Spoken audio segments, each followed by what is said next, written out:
Welcome to Sylvia Global Radio. You're listening to Devoted Moms with Tasha and Regina, an hour of engaging conversation for women who embrace the career of being a full-time mom.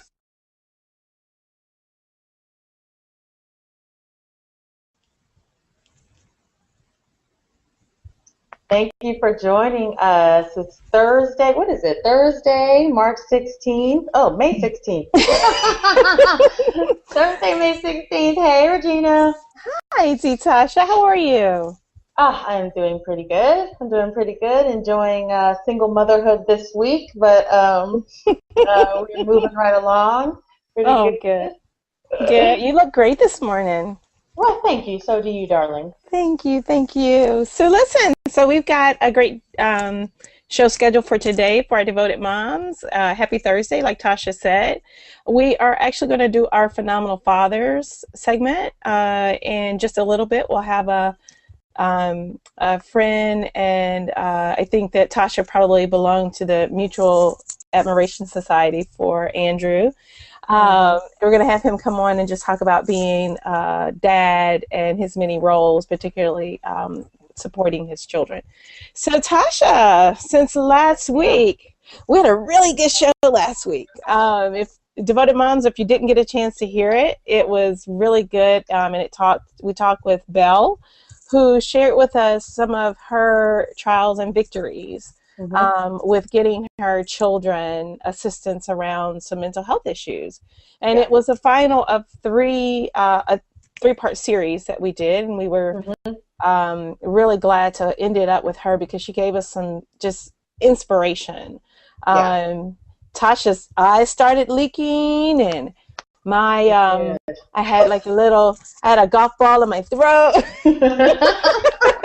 But one of the things we did, and I do want to just follow up on our conversation, that we both felt like we were being challenged to move forward with things that we were kind of holding out from. My daughter, as I've shared with many of you, have some learning challenges, and I was dreading calling to follow up with the school to see if some of the things and resources had been allocated, and they had not. But I made that phone call Thursday, and Devoted Moms, because of the energy that you put out and Belle put out, I was livid.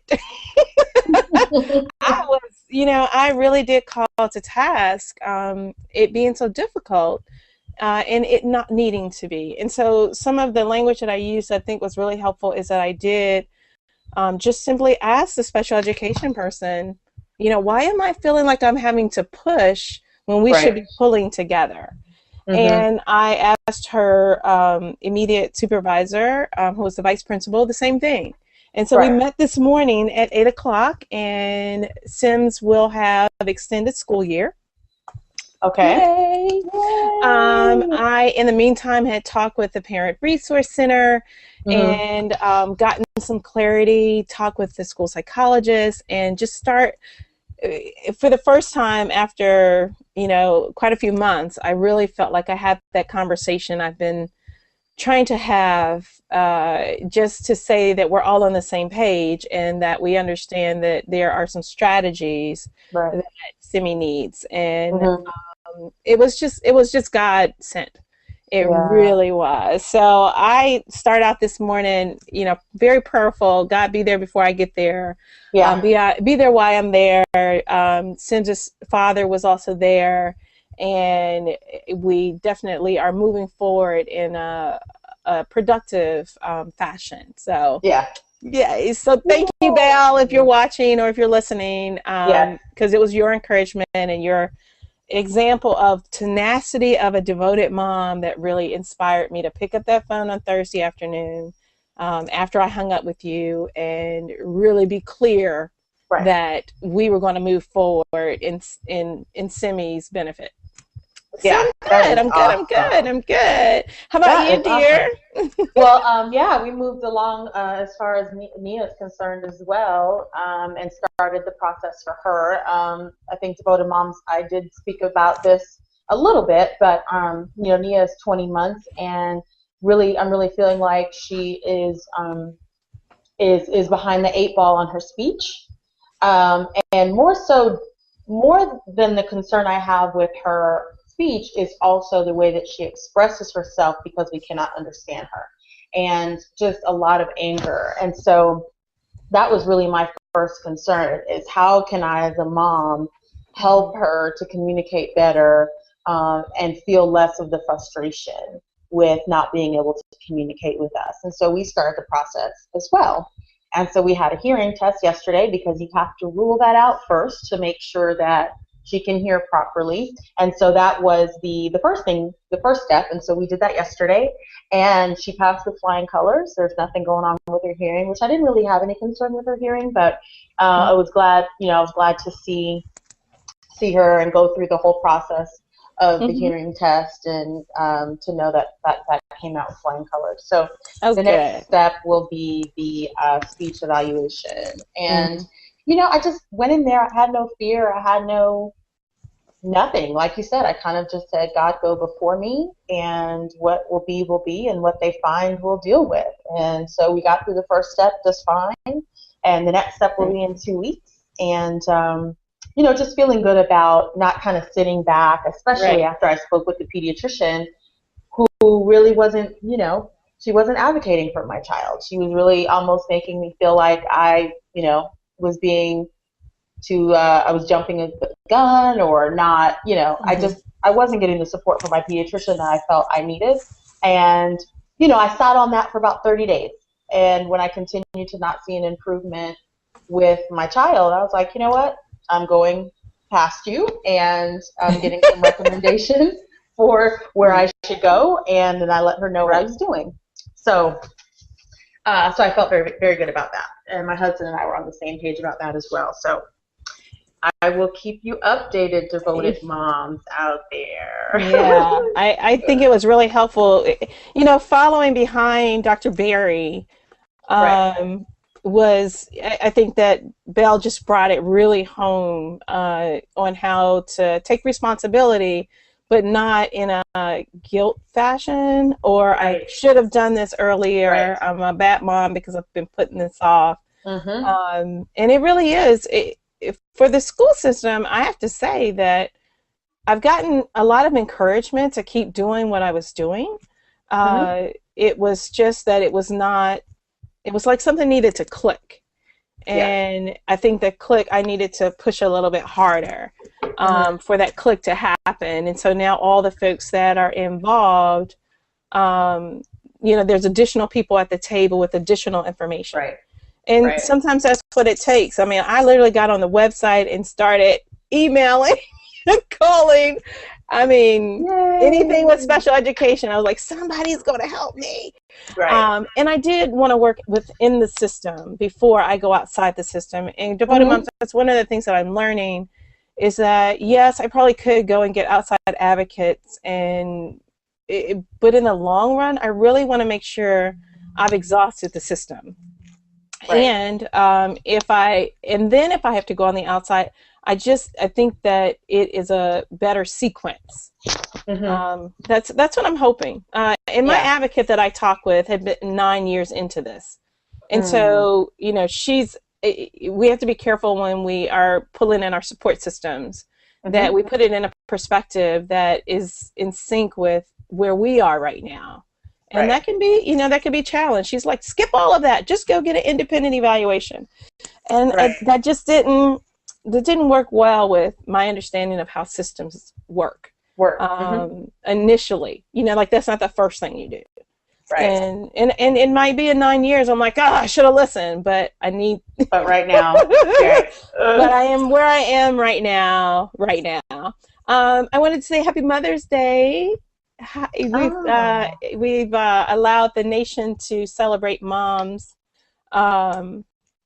since we last spoke, and I just wanted to see how was your Mother's Day and Devoted Moms? Yes, Devoted Moms. It was great, and actually, I just I will tell you about my Mother's Day in a second, but I just wanted to say too that just grateful for Sylvia Global and the fact that we have this opportunity to talk about the things that are going on with our children and to share them with devoted moms, and that we can use this venue to, to share and to inspire each other. So I'm very grateful to Sylvia Global for that. But moving on to Mother's Day, yes, let's talk a little bit about Mother's Day. Devoted moms. We didn't have, of course, our Devoted Mom show on Sunday, but just honoring mothers and fathers and parents on these specific days, I think is so important. And so I want to give a special shout out to my husband, Kenny, for doing such a great job and just acknowledging me as a mother. And he does that, on a very regular basis. In fact, we were talking a couple weeks ago when I returned from my girls' trip, which was kind of a pre-Mother's Day trip. I mean, a pre-Mother's Day gift for me. For all of us who live vicariously through you. Exactly. But it was funny because, he said, and he's always said, that he thinks that what I do and being home with Nia and, running a business and the household, is a very hard job. But he also acknowledged, and he said, how do you, at the end of the day, after doing all of that, make dinner? He's like, it was just close to impossible, and I think he ordered out or just made sandwiches, which is fine. But he's just like, how do you even have the energy and the time to make dinner after that? And so that was kind of funny. But he actually, now I know we've talked about this before, Regina, about no appliances like on birthdays and Christmas and stuff like that. Like appliances, for the most part, should always be a just because gift, right? But this particular gift I have been wanting for quite some time. So I was very excited when I came downstairs on Mother's Day morning to see my new Couric on the counter. Yay! So I know you devoted moms out there who enjoy coffee like I do, and just the simplistic way of being able to pop something in and have your coffee in just seconds, and having different types of coffee so that I can have a different taste every day. These are the things that excite me. I will just say. And like I said, I'm not a big appliance girl. I do not want a blender or a vacuum cleaner on any special occasion. Hold on, you pleaded for the blender too. Yeah, but that was a just because gift. We just went out, we looked at blenders, and we found one we loved. That was a regular old Saturday. Yeah, not on Mother's Day, but I definitely was very appreciative of that gift and just the thoughtfulness of it, because we didn't even talk about it. He didn't ask me what I wanted, so it was very clear that he's been listening and he really knew what I wanted and didn't have to ask me for a list or anything. So shout out to my man for doing it this year. Oh, the man that I share with you. Yes. I tell you. Well, I got my Couric maybe about 2 years ago, and I got it from another mother who, after knowing that I had just been struggling, she said, the way she said is, I have something in my trunk I need to give you. And I said, oh, okay. So I went to her truck, and here was this beautiful K-cup. And the K-cup was, I said, well, where is what you have for me? She said, this is it. And I was like, I just started crying. And for my, for people who really know me, they know that means that those are tears. Those are happy tears. Right. Those were happy tears, and I have enjoyed it. I've enjoyed spending 3 minutes, taking 3 whole minutes to get my coffee together, and I used to be ready to dash out the door, and now I dash to wherever I've got to go or not. So I am. It was just really funny. I'm so glad that you got it. And for those who don't have that K-cup, it's just it's one of those little extra things that, yes, you could live without, but it does make life a lot simpler, especially if you're entertaining and you've got guests who want tea or guests who want coffee or hot chocolate for the kids. So it's pretty cool. And you know, we're not sponsored by Couric, but who knows? Maybe we'll become sponsored by them because we're pushing there or or something like that. Right. You know, something like that would be really nice because there's lots of different versions of the quick coffee. So shout out to that. I'm glad that you got that. I had a really simple Mother's Day. I am in the life of a few, I'm Gigi for a few children in my world. Yeah. And so one of my little babies, who's 5 months, Mackenzie, got dedicated. And it was so quick. Oh my gosh, it happened so quickly, Tasha. It was so funny because the girls had just gone to the bathroom. So by the time we got back, you almost missed it.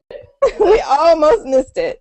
But afterwards, we fellowshipped and talked, you know, just had food and festivities, and the kids had lots of cupcakes. And Mackenzie is just such a darling baby. She's one of those babies that makes you want to have like another one. Right. Only with a guarantee, though. Right. Only with a guarantee. So it was a great Mother's Day, but I think that first of all, I want to just thank Sylvia Global for sponsoring our program, and I see that we've been joined by our phenomenal father, Andrew. Andrew, how are you? Fine. How are you, Regina? I'm good. I'm good. So, thank you for joining us today. Tasha just spent and I just spent a little time catching up on Mother's Day. And one of the reasons that we invited, and I think we had you on a few months ago, but we realized that we need to only have one guest at a time. Really? You are our lesson for that. Because we tried to have 3 passionate fathers on at the same time, and that didn't work too well. So now you are... I'm sorry, say that again. I guess the passion was just overlapping, huh? It was overwhelming the airways, clearly. It was. So I guess one of the things that we wanted to hear is we talk a lot to devoted moms around the world about how do we want to be better parents, and how we want to do things maybe a little bit differently than how we were parented. But we also have to recognize that we will not, that it's enhanced if we also have phenomenal fathers with us. And so I know that you're a phenomenal father. And so can you tell us just a little bit about you as a father? Well, yes. I have 3 kids. The oldest is just turned 21. She's in college. Oh, wow. She has 1 more year. She has a 4.0 grade point average and doing very well. And I think that, you know, both parents have input in keeping her focused and making sure that, you know, she has the things she needs for to succeed in life, and just and for schooling also. My next oldest is Andre. He's going to college this year. Oh my gosh. And I know. What? I know they are going so fast. My baby is 14 now.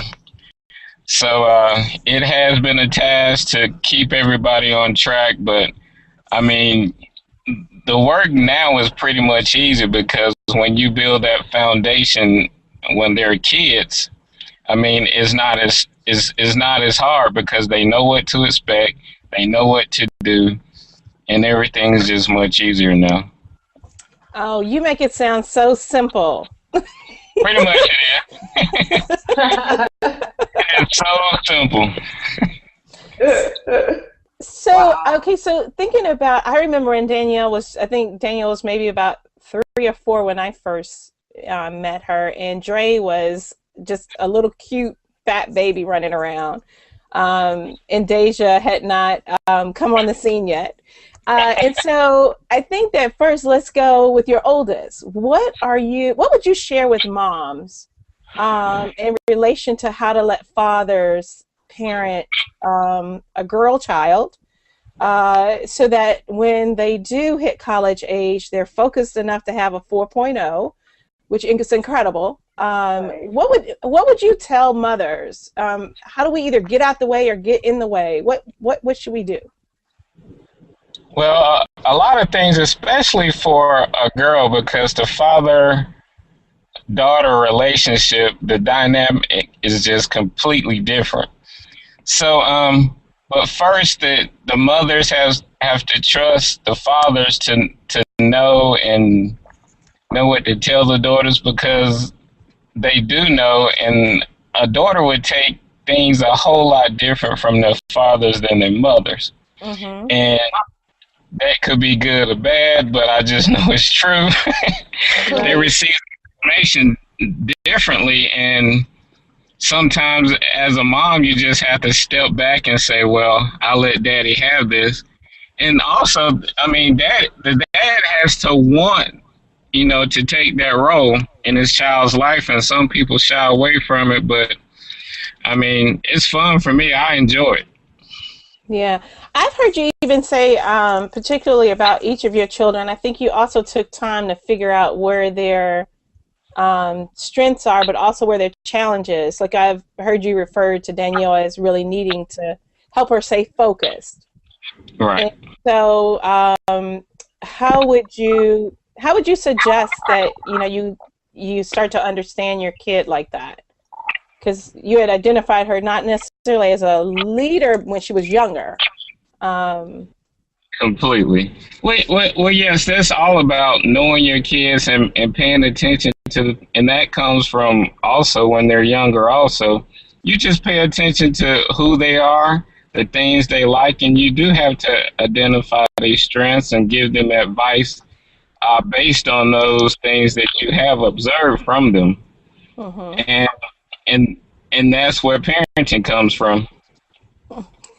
That is true. If your child wants to be a rocket scientist and you know that, and you hadn't paid any attention, and hey, your child may be a better lawyer, you should know these things about your child. Right. Yeah, that's a good point. That's a very good point. So Tiger, on the second child, your one and only boy. Yes. And people ask me this a lot, and you definitely have to raise your kids differently. I think, like you said, especially when they have different personalities and different strengths, but especially if they're different genders. So, what are some of the, kind of noticeable things that you've done differently with your son that are different than that you've done with your daughters? It has been noticeable, and trust me, I did get some flack from it because,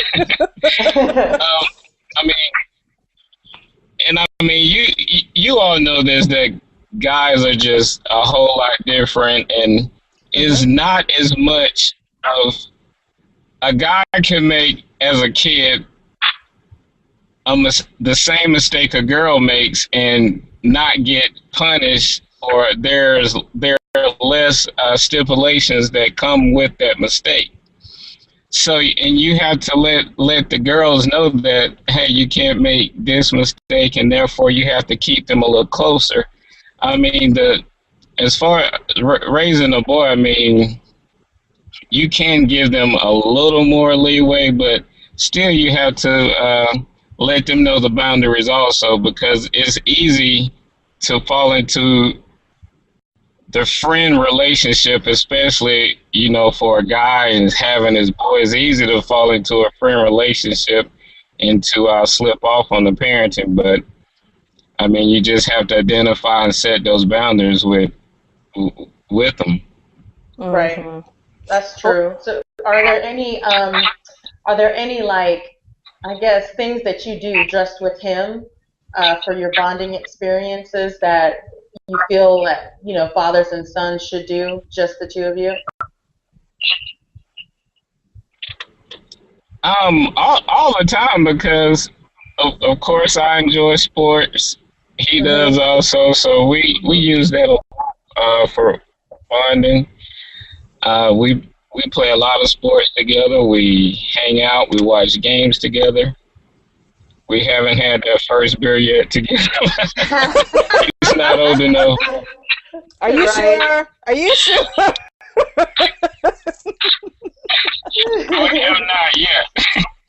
Right.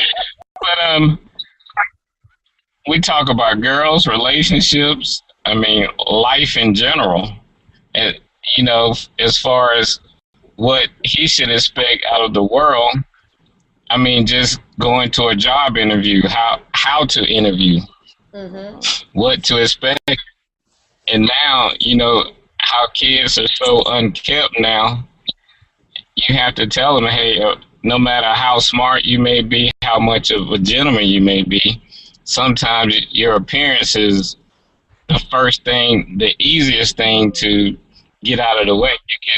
You could always be neat. Mm-hmm. You control the right. You know what? Now, Andrew, one of the things that I do know that you allowed Dre to do too was, I mean, you're a huge basketball fan. You played basketball and you still do. But at some point, Dre decided he wanted to play another sport. And so, you know, how did you accept that? Well, it was hard for me at first because his talent is in basketball. But like you said, learning it, when you do know your child, I know that he's a little lazy. He loves basketball, but a lot of people don't realize that to play a sport like that is 80% preparation and only 20% playing. And people only see the playing part of it and the workouts, the getting in shape, the practicing. He didn't like. So I gravitated towards baseball, which his first time, which that tells me how, I mean, when you put your mind to something that, I mean, he went an entire season and never struck out. And had never played baseball before. Oh. So, wow. Hey, Michael Jordan might need to give. So when he was able to excel that, and it. just joking. Baseball is a sport that you don't have to be really, really in shape for, and he had a lot of fun with it. I mean, it's got him some scholarship money, so I mean, he's doing well with it. Wow. Okay. So, you know, so I think that you also have been really good just over the years. Andrew and I go way back, and Tasha goes just as far back with us. But one of the things I also have noticed that in parenting, even your girls, but also particularly Dre, you involved your dad as part of your support system, and I think he goes and spends summers, you know, working with your dad and got fired one time from your dad. Can you tell us about, tell Devoted Moms about that? Or that was you? That was me that got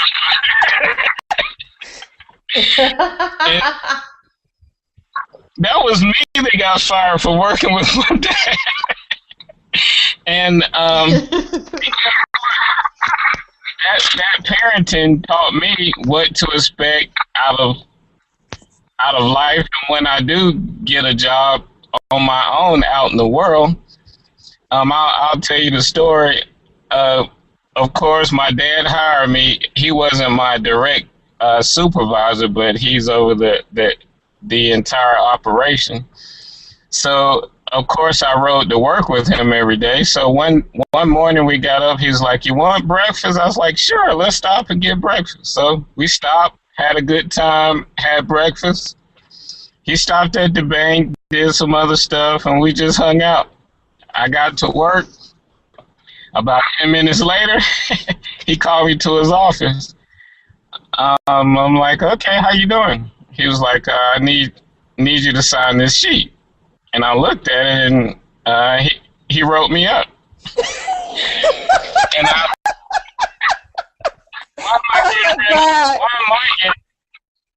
why am I getting why are you writing me up? And it's like, because you were late for work. And I'm like, well, I wrote you. He said, well, it doesn't matter. Did you call your supervisor and let them know you were going to be late? So that's a no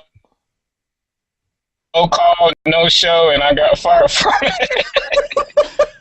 But you did so tell Andre that story, though, right? Oh yeah, he knows all about it. We sit and laugh about it now, but I mean, it taught me a lesson in that I mean, I can favoritism when I went into work for him, and matter of fact, I got treated to a higher standard than anybody else there. But yes, as far as parents, their grandparents being involved, and I think there's an old saying that it takes a village to raise a child, and I mean, in communities, neighbors, and everybody looking out for the best interests of the children, because they are our future.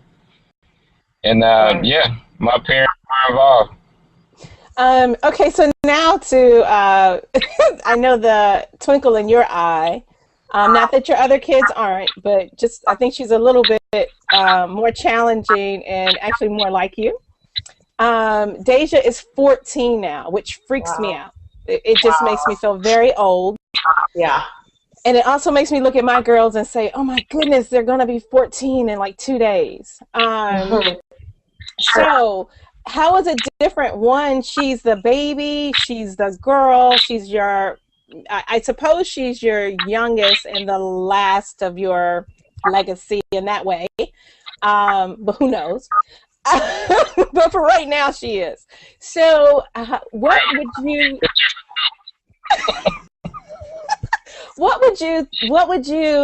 how would you express your relationship with her? And again, how, you know, mommies can dote on the baby, you know, this is my last baby, and so she's just a baby.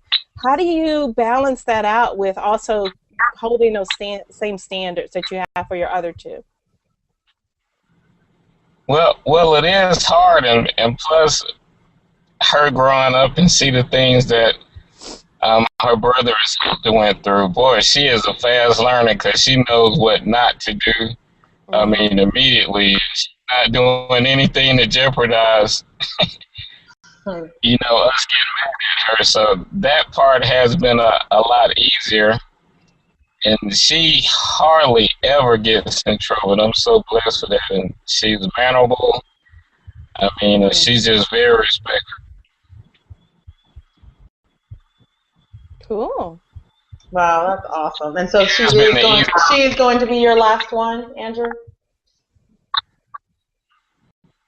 She has been. Thanks a lot for that one. You forgot your famous, that's it, that's all. Great. Wow. Yes. Well, Andrew, I know that you know, took time out from your busy day to join us. And so I just wonder if you have some words to share, again, with devoted moms that can help to support phenomenal fathers like yourself. We've got people listening from all over the world. And so if you can just share maybe one thing that you want people to walk away with understanding. The one thing I would like to say for all parents, be very passionate and supportive for your kids, and also be fair. I see a lot of times where people are just too supportive of their kids when their kids are in the wrong, and they still are, you know, supporting and on their kid's side. And that's when I think, when I say a community, a village to raise a child, you have to be very fair and just love them, and when they're wrong, let them know they're wrong. And you also have to be when you have that discipline in place, you have to stand on it and actually follow through with with any punishments, or if I say I'm gonna take something away, actually do it. Because kids pick up on it fast. If you don't follow through, no matter what it is, I mean, they pick up on it. That's true. Okay. Okay. All That's right. very true. Yeah. Tasha, do you have any burning questions for Andrew before we let him go? I think, I don't know if I have any questions, but I think, I was watching actually a show the other day that was talking about fatherless sons. And, what was really key and what I really picked up from you today is the things that were handed down to you from your father, that you were able to be there for your son and for your children in the way that was patterned for you. And so I really encourage some of the devoted moms and devoted dads that are listening, if you're not in your child's life, just the conversation that we've had with Andrew today, with just some of his stories and things that we've learned from him or were able to laugh about. But at the core of it, he is patterning, what it is to be a father, what it is to be a husband, what it is to be a man for his son. And he learned that same thing from his father. And so I think that was the biggest takeaway that I took from the show that I watched the other day is how lost men, even in their 40s, 50s, and 60s, still kind of felt a hole that they still felt because they didn't have that father figure. They didn't have that person that they could look and see, how am I supposed to be in this situation? How am I supposed to react in that situation? What am I going to look like when I get older? These are things that were still kind of painful parts of their life. And so that's another reason too why Devoted Moms, we wanted to showcase these phenomenal fathers every few weeks, and just give you an example of how it passes down and how it's so huge and how it makes such a huge difference in how men operate in their adulthood. So just very grateful to have you on the show with us today. Not just sharing about how you are there for your children, but how the community that you've created is there for your children, and it's very important. And if you're not in your child's life, any devoted men that are listening, if you're not in your child's life the way you want to be, it's not too late. You can start today. You can even take some of the little nuggets that you learned from Andrew today and start them with your own children. It's never, that's another thing I learned from the show. It's never too late, and your children are never too old. Right. Yeah. I was having a hard time because I know Andrew's Tiger. So because we're about to sign off, I'm just going to keep it simple. Tiger, I just want to thank you for, for also setting the standard. As you were a parent before I was, and you really did help to set a standard of how I expected my children to be parent-fathered. And so I often think about some of the sacrifices that you've made, intentional and purposeful, because you wanted to be there for your kids. And so I just want to give you big respect on that. Much love. And thank you for taking some time out today to talk to people all over the world. And so maybe we'll have you back on when we get to the next segment of the 14-year-old actually isn't as sweet as you thought she was. And it's funny because her name is Deja, and I want to know if you're going to go through a deja vu moment with her at some point in her life. So thanks a lot for having me. And I have one more question. Are there any more kids in your future? All the kids in Tasha's future, is undeterminable. The kids in my future call me Gigi, not Mommy.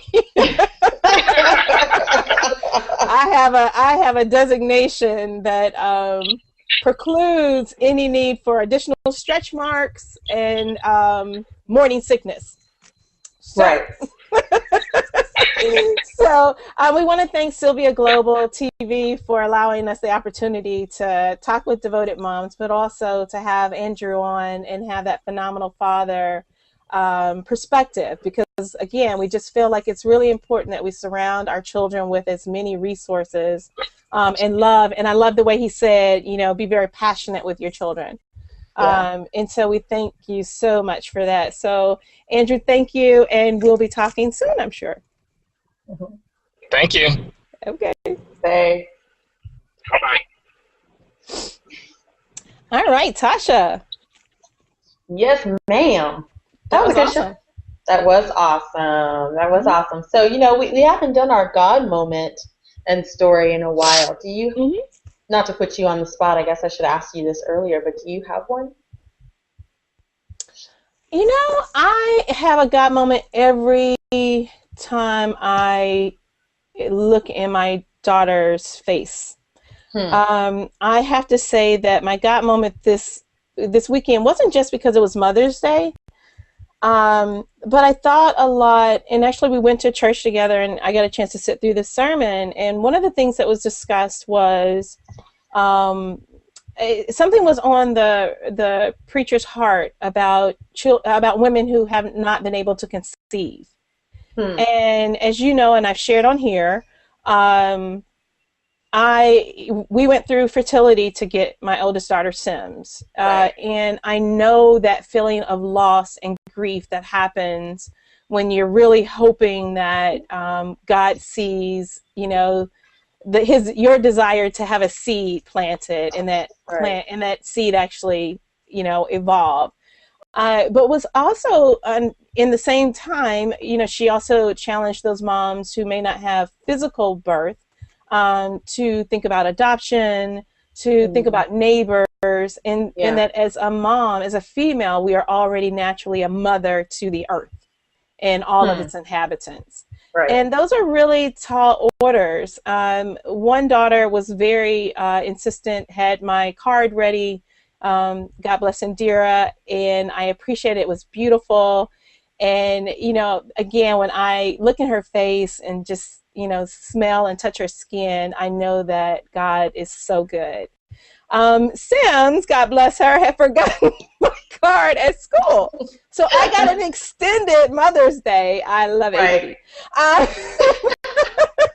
And so she came in on Monday with a card that had the top 10 reasons why she loves her mom. And they were just, oh my gosh, they were so authentic. We often say that Sims is a quotable child. She'll come up with some quotable things.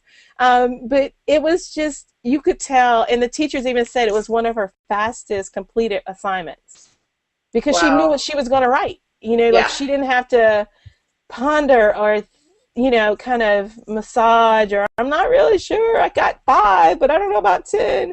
And it was in her best handwriting. And again, I think that my daughters both really enjoy seeing happy tears from me. And so my God story is that I'm really fortunate to be among not only just the physical moms, but also part of the group of women who I think have the ability to really shape this world. And I think that God does it through you, through myself, through other devoted moms, and I'm happy to take that charge on. It was given, and I embrace it, and just hope to do. Not hope. I am doing the best that I can, and will continue to do even better. So I love sharing motherhood with you. Yes. And so I know that I wouldn't be the mom that I am if you weren't the influence that you are on my life. And so God bless you, and happy Mother's Day to you. And, we don't just wait until May, devoted moms. We celebrate, 24/7, 365. Yeah, and if we could celebrate 25/7, I'm sure we would find something to do with that extra hour. Oh, you know it. And I would like to share my God story. Okay. And my God story for the week is actually just something that's so much fun and so exciting. And I'm waiting. Yeah, I mean, just, I don't know, and crazy and fun and wild. But I think I shared with Devoted Moms last week that, I'm not sure if I did or not, but last week my family and I went to the Family Feud auditions, and we had a ball. And we left there saying, even if we don't get picked or anything, it was just fun to do and try. We had a great time together, and we got anything from it that we were supposed to get from it. And then I went to check the mail yesterday, and actually my son checked the mail, and he said there was something very special on top. And it was a little postcard from Family Feud. Darn it, I should have brought it over here. But it was a little postcard from Family Feud, and they picked us as a potential family, and we'll be hearing from them shortly on our air date. Oh my God. And so that is my God story, because I am so excited. We're all so excited. We can't believe we got picked. And that was definitely the highlight of my evening last night. I know. And Devoted Moms, we haven't had Tasha's mother-in-law on yet, and we really should. We need to. Because, Grandam, Madame White is a hoot. So I could just imagine how much fun you all were for the show producers. Yeah. And so we will just keep Devoted Moms around the world. You could watch it on the internet, because everything is streamed now. So just keep us posted on the date. And I told Tasha already that we're going to have a Family Feud party. Yeah. So, and it's funny because my mom was on Let's Make a Deal I remember that. Years ago as a pack of cigarettes. And so it's just generational. You've got to keep it going. So that is so exciting, and I can't wait to see that show. That's going to be hilarious. That's so great.